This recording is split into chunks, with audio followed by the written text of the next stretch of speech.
Let's get started. Thank you again for joining us, and I hope you find today's event both informative and inspiring.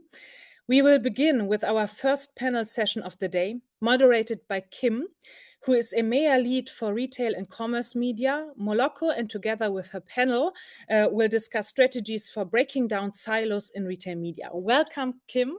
Thank you for being here today. Over to you, and welcome to your panel and your panelists. Thank you. Thank you, Patricia. I appreciate the kind introduction. And yes, it looks like a fun-packed day for today.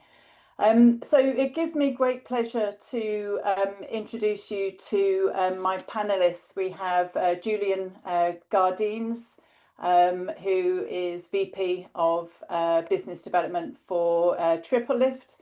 We have Robert Kiessling, Data Director Partnership from the Trade Desk, and we have Paul Wright, Head of International Advertising for Uber Advertising, and then finally Emma Helsloot, Director of Sales for EMEA at Pentaleap.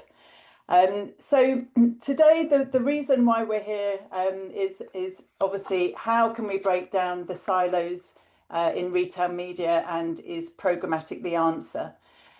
So I'd like to direct my first question. When we refer to silos, what's the biggest challenge in retail media today? And Paul, I'll start with you. Thank you, Kim. So I think the silos are actually complicated because it's not just silos within perhaps the retail media net setups, but it's also silos in terms of the way people buy media.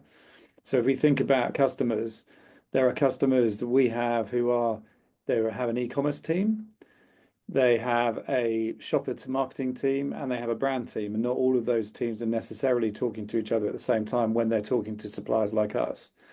So I think that's the first structural problem that we have in terms of silos, that even within advertisers, that's the case. To some extent, that's true in agencies. And then to some extent, that's also true within the retail media businesses ourselves. And I think one of the key things is is that changing? And I start to see it is changing, because I think particularly with clients, they're beginning to realize that retail media as a proposition has some great data, and that data can apply to all of those areas rather than just the e-commerce side.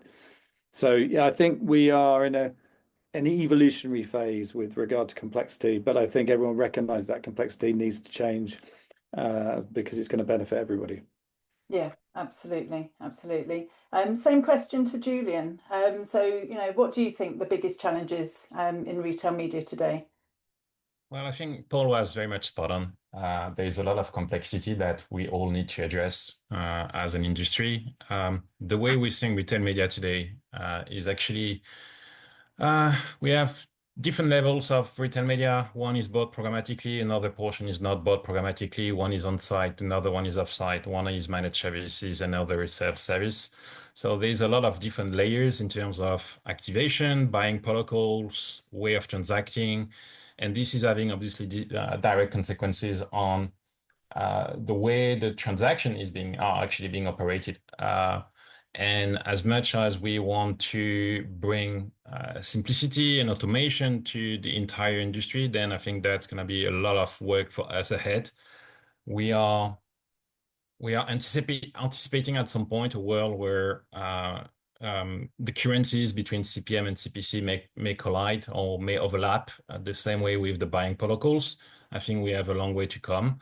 But yeah, in the meantime, the entire buying chain is very siloed, and I guess that goes with complexity. It's nothing unique. We've seen that across the regular web, or let's call it the destination website kind of web. Programmatic helped to change that 15 years ago, and maybe we'll see the same thing in the month and years to come for retail media. Great. Yeah, and I think you're right. We're on this journey, and I think retailers are at different levels of maturity, and everyone's trying to catch up. Robert, same question to you. What do you think the biggest challenge is when we talk about silos in retail media?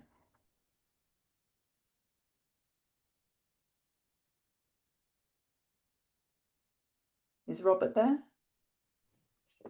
Sorry, I had to unmute myself. Yes, I am. Okay. Please let me adding a bit of flavor to what Paul just said, because basically I agree to both argumentation from both Paul and Julien. But adding here, I think one of the complexity is obviously when we talk about retail media and being different teams being involved in the buying process, this obviously also means that different budgets are being allocated in the spendings of retail media, and obviously with different budget sources coming from trade fund, coming from retail media budgets, coming from media budgets, it all comes with different expectations. That's struggle on the one hand side. Struggle on the other hand side is we see a growing amount of retailers joining the retail media game, and all of them creating their unique retail media networks. By now, we have 138 retail media networks across EMEA. 138, that's a massive number, which obviously the majority of advertisers isn't able to operate.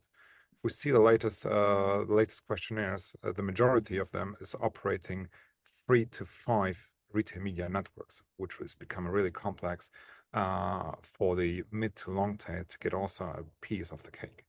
And third one is obviously when we think especially about retail media in a programmatic ecosystem, is the way of using and buying retail media, right? Is this done via a managed service? So it has to happen via the retailer, or is the advertiser able to access retail data, retail media access points in their own accounts, in their own seat, to have retail media as part of their entire buying strategy on their own platform?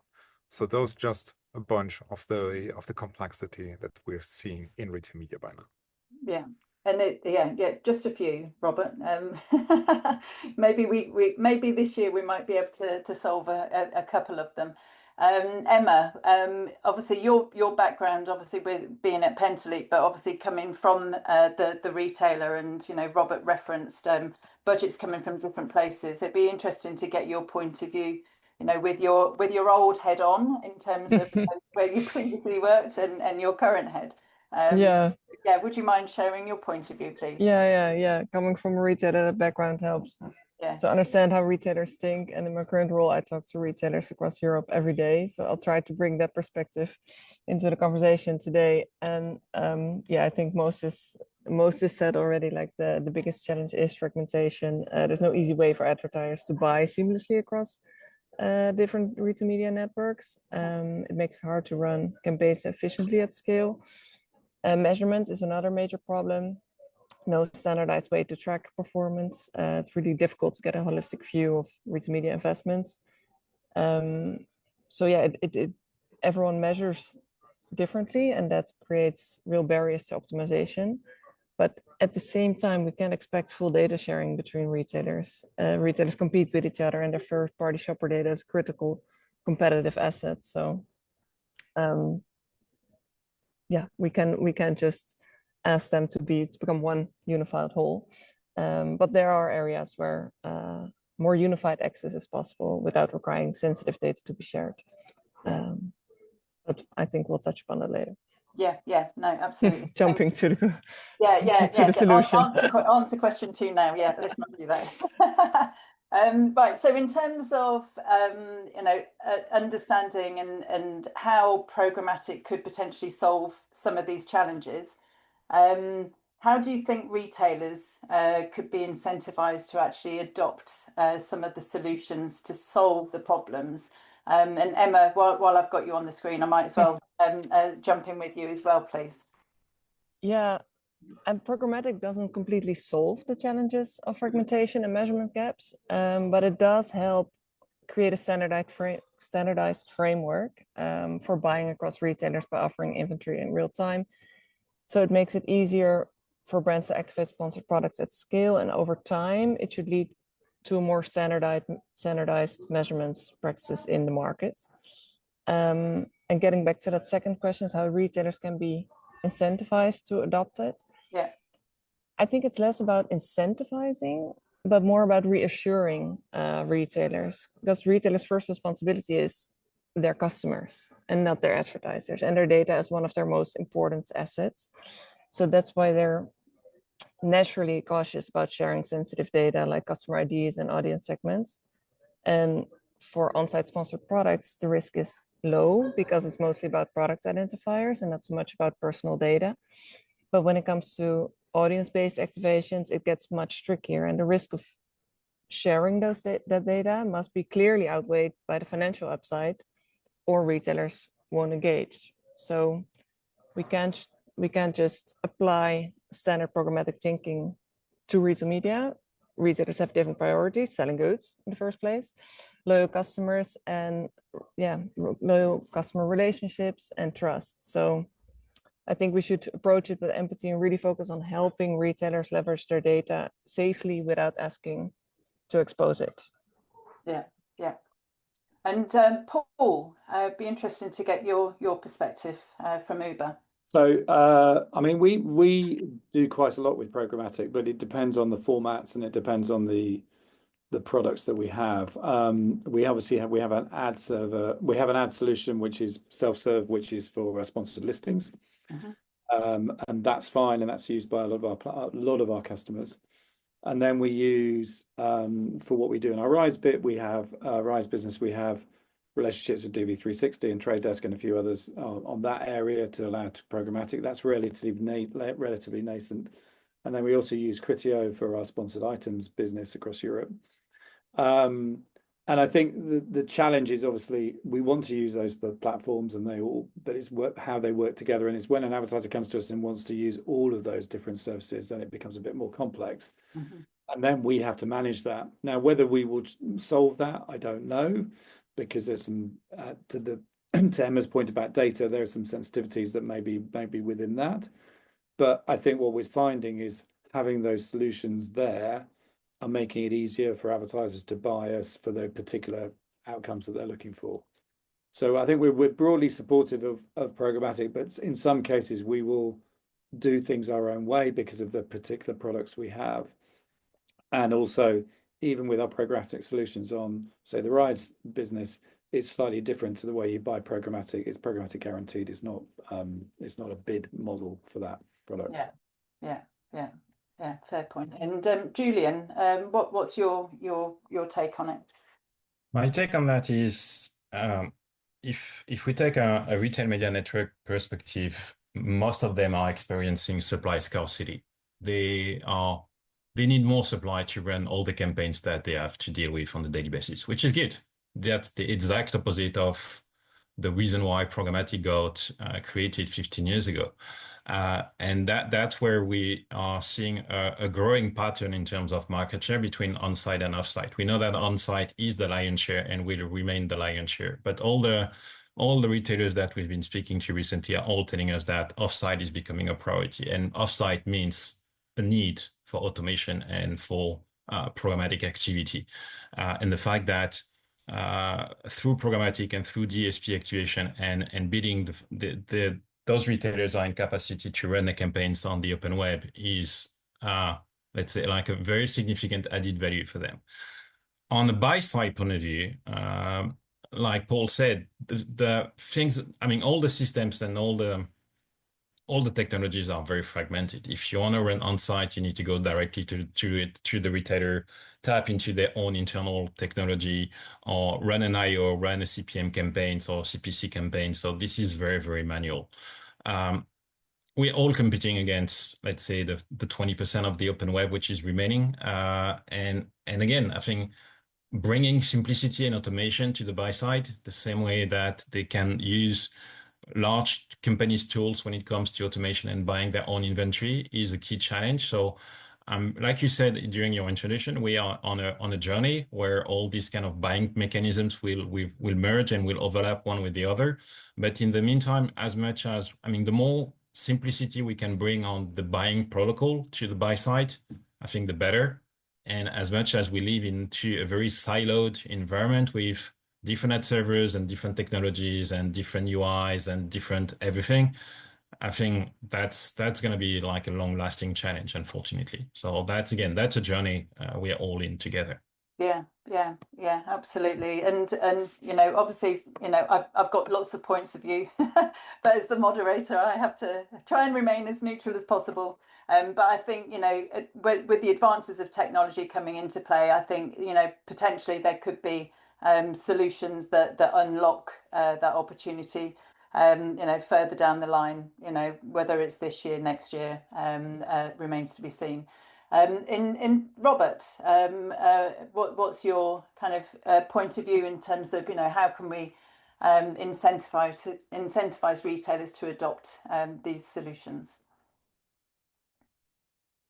When we think about the entire promise of retail media, or why this entire retail media game basically started a bunch of years ago, it all came with the promise of incremental revenue. And that's I think the overall promise why everyone started this game, right? They were all expecting, apart from the trade funds, apart from the existing deals that the retailer has with the brand directly, the expectation is to get a hand on additional incremental revenue, which Boston Consulting Group promised some years ago with their $100 billion opportunity. Therefore, if we think about this kind of incentivation, the incentivation must be in the end that the retailer gets a hand on this additional revenue, where they wouldn't be able to get access upon directly. And therefore, I think programmatic can be a part of the solution here, especially considering that regular media agencies, media buyers, campaigns going into the classical media direction can use retail data as an additional layer. And this additional layer will automatically shift some budgets to the retailers due to the quality of data the retailer is providing. Therefore, having this kind of promise here is definitely being kind of an incentivation as it brings the incremental revenue. This combined with a very low effort and a high margin correlation is also allowing a retailer to enter the game on a very easy level and having some revenue expectations correlated next to it. Yeah.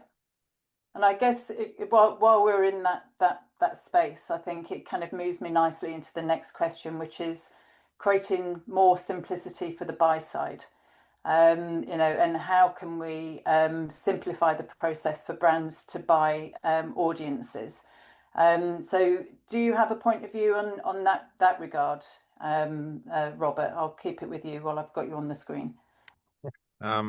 Well, overall, I think there must be kind of a differentiation between targeting and measurement at all, right? If you think about those two components, the retail data is always bringing the value that having like a deterministic signal, a real signal coming from a shopper, coming from a person in the end, what kind of a life state he's currently in, right? I know that somebody who's buying diapers now most likely has a child at home.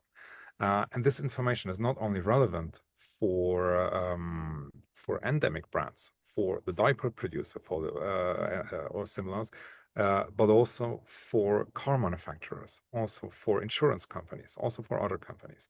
And therefore, I think having this kind of understanding that retail audiences doesn't only mean a purchase information, but can be translated in a kind of a persona segment, will allow to have a better understanding and a better correlation in terms of what kind of value is retail data actually able to bring to the entire buying process, if we start thinking that a buying behavior is always reflecting a persona in the end. And this kind of translation effort is something that needs to happen now to make the entire process a bit easier. Yeah, and I agree with you. I think, but having worked for a retailer many years ago, there used to be kind of a phrase, you are what you buy. So to your point, if I was buying nappies, one, that would be a huge surprise.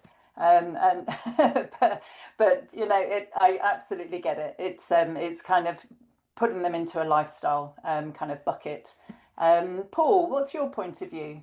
So this is again just relating to simplifying the buying process for enabling you to earn more money from brands. Yeah, I mean, I think this, to Robert's point about audiences, I think it's about audience data. I mean, so we're lucky in the sense we have a single user ID that runs across both Uber Rides and Uber Eats. So we can combine data that we see from a rider experience as well as from a transactional experience, which is super interesting. So if you want to find pizza lovers who happen to be frequent flyers, if there is such an audience, we can do that because the way we can pull that data together, and I think that's been absolutely critical in our success in terms of growing the business, because we can go into advertisers and talk to them about those audiences and those moments that a user has within our platform, and that's been great. Rather than just always talking about a transaction that may happen on the platform, we can combine the transaction with the audience, and that makes a huge difference. So, I mean, we've got a lot of work to do on it. We're constantly researching our audiences and understanding more about them. And I think one of the things we find particularly interesting around audiences is and we may talk about this later, is the fact that in a lot of retail media environments, you have a lot of attention to advertising. And we've already done some work with Lumen on this in terms of understanding how much attention people have in particular moments. So an audience has in a particular moment, particularly in a rides environment or in a post-checkout environment, where people are sitting there waiting for something to happen. And that's very powerful as well. So it's audience, but then insights within those audience in terms of how they're working with it from an attention perspective. Yeah, interesting. And Robert, do you have a point? Not Robert, sorry, I beg your pardon, Julien. Do you have a point of view? Yeah, I think tapping into the audience topic, obviously this is of the highest importance in the retail media environment. We've been hearing the concerns about the fact that most of the retailers are, again, concerned about exposing their audience to a broader environment and fearing about data leakage, etc. And again, if we are still answering the question about simplicity, we need to be able to find, let's say, audience common taxonomy across different retailers, which is, again, that's going to be a challenging thing. I don't know if the IAB is working on that or not, but if it doesn't, then I think it should. Because I mean, like a car enthusiast may be very different from one retailer to another. And if we want to simplify the way the buyers are transacting across media, across different sources of supply, then that's gonna be like a big topic. So again, working on common taxonomies and common playing rules across the entire industry will be massive. The fact that we also giving the possibility or the opportunity to retailers to expose the data with no fear of data leakage will also be a very important topic. Right now, let's say that that size of the business has been not gigantic, to say the least. Possibly because of concerns and possibly about the fact that activation sinks into curation platforms, which are yet to be democratized. But again, I think if I would have to summarize one thing, that would be make sure that we find a way to harmonize the way we're calling an audience from one retailer to another. Yeah, I agree. So in terms of, we talk about, I think, what was it, 138 retail media programs you mentioned, Robert. I think, obviously the point of view of certainly from brands is all about scale. But I guess, back to your point, Julien, it's beyond the top tier retailers. When you're wanting to reach, a wider audience that are relevant to you from a brand point of view. So how important is it, do you think, to move beyond the top tier retailers on a retail media plan to include the long tail? And what's kind of your perspective on that? I think it's critical because, again, we're talking about audience and we can find very qualified, highly engaging audience on a very tiny retailer. And we need to make sure that this tiny retailer can be bought and his audience can be exposed to anyone who wants to buy it. So possibly marketplaces provider have a play in that role. Maybe the recent announcement from the #1 retailer in the world, making sure that this technology becomes available to smaller players also goes into that direction. But again, if we think that the market can only be addressed within, let's say, the top 10 retailers of the world, that's not going to be sufficient. I would see that as a personal defeat, to be honest. We need to be in capacity to provide technologies and to help those players. I keep using the example of a tiny retailer selling dog food. That's possibly the best niche audience to an FMCG brand whose who's selling goods for dogs, I think. Yeah. And we need to really be in capacity to address that mid-long-term market. That's going to bring the liquidity I was talking about. And again, we are much more talking about audience than the supply in that aspect. And we can find, again, excellent audience across every single retailer, including the small ones. So I think that's a crucial element. Yeah, and I agree with you. I think, you know, retail media first came about democratizing the space for all brands. So now it's democratizing the space for all retailers. It's kind of taken that shift change. So yeah, 100%. So I've been given a nudge. So we've only got a few more minutes left. So my final question, and not to put you all on the spot, but you've got 30 seconds to give me. What do you expect to see from this space in 2025? So Paul, I'll start with you. Continued growth, obviously, but I think some consolidation in the way clients behave and therefore how they engage. I think that's the big change that we're seeing. Yeah, perfect. Thanks, Paul. Julien? Yeah, simplicity, rise of site, because obviously that's where Triplelift is acting, and making sure that, yeah, like we said, we can also tap into smaller to long tail retailers as much as the big ones. Brilliant, thank you. Emma? Yeah, much more unified and programmatic, similar how search advertising works today, and brands will be able to run sponsored products across many different retailers from one single platform via RTB. So whether it's Google Ads or Microsoft's advertising or Criteo. And retailers will still have close partnerships with the biggest brand partners, but most of the, or big chunk of the media buying will happen powered by RTB. Perfect. And 30 seconds for you, Robert. Good, Jordan. I think a growing amount of retailers offering their inventory in a programmatic ecosystem, making the data available via self-service. We will see this data being used across any kind of programmatic channel, meaning digital out of home, CTV, mobile inventory, desktop inventory, any audio inventory. And I think we will see more of multi-retailer usage. So single advertiser using more than one retail source for their campaign activation. Perfect. Lovely. Well, thank you for your time, everyone. And Patricia, back over to you. Thank you very much. Thank you so much, Kim, and a big thank you to all of our panelists for such a great discussion and so many insights, different perspectives, and was really enjoying the discussion so much.